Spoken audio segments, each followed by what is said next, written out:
Hey guys, welcome back. I'm in my room today to share some great news.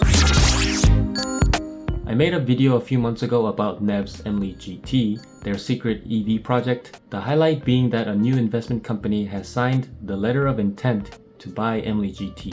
Since that video, there's been a few updates and I think you guys might want to hear this. First, even though the most juicy part of this whole entire thing is the Emily GT, there is something arguably more important, which is the old SAAB factory in Trollhättan. NEVS has sold the majority of the SAAB factory along with its equipment to an investor and his company named Stenhaga Invest. Not to be confused with the unnamed investment company, which now we know is from Switzerland, that will potentially buy Emily GT. Mr. Anderson mentioned, "I know who they are, but it's not something I want to talk about. It will come from NEVS, but I can say that they will utilize a significant portion of the factory. They will also need to hire a substantial number of employees." Optimistically, they are saying that this will create 2,000 new jobs for the city of Trollhättan. Mr. Anderson also went on to say, "We met with the buyer last Wednesday, and I'm now even more confident in the completion of the Emily and the Pons projects. Everything feels meticulously planned and serious, leading me to believe that Trollhättan will once again embrace automotive production." And I'll also add that unlike GM, this new investment company seems to understand and want to embrace SAAB's identity. Quote, "The buyer wants it to be a Swedish product entwined with the history of Trollhättan, particularly SAAB's legacy."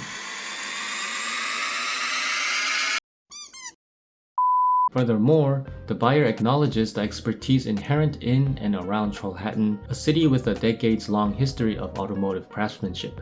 This sounds like a very different approach than what GM had with SAAB. As much as I appreciated GM for saving SAAB after 2000, they pretty much tried to erase SAAB identity.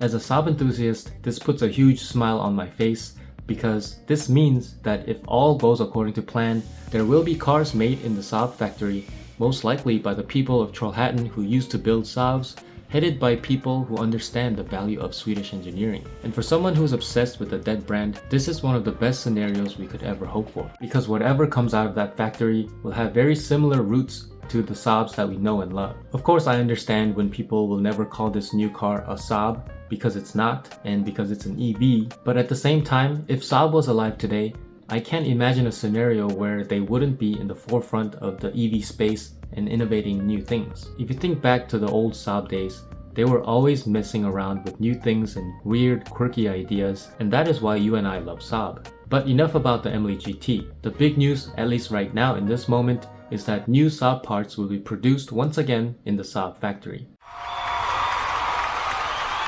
This is great news for the hundreds of thousands of SAAB owners all around the world, both classic SAABs and modern SAABs. Imagine not having to cover up your old cracked 900 dashboard or paying an absurd price for a used one. Imagine not having to scavenge junkyards for used parts that may or may not work. The company that will produce these new parts is called SAAB-klubben Reservdelar AB and Techroy. Not only is this amazing news for current SAAB owners, but the cold truth that the factory is being used again is a great sign. We are already seeing the result of the new agreement being manifested into reality. This gives me a lot of confidence in Emily GT and the production at the SAAB factory. According to the new owner, we have signed an agreement to acquire the properties including machinery and inventory. As property owners, we intend to populate them to create a business center that can accommodate a multitude of future professionals.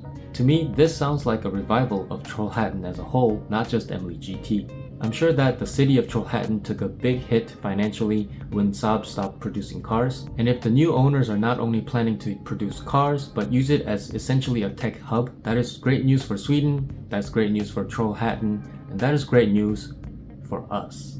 I am still holding my breath for the full reveal of this Swiss investor and the details of the deal, but so far, this looks very promising. I'll definitely be making more videos as we get more details, so stay tuned. So that was a short one, but thanks for watching, and I'll see you guys on the next one.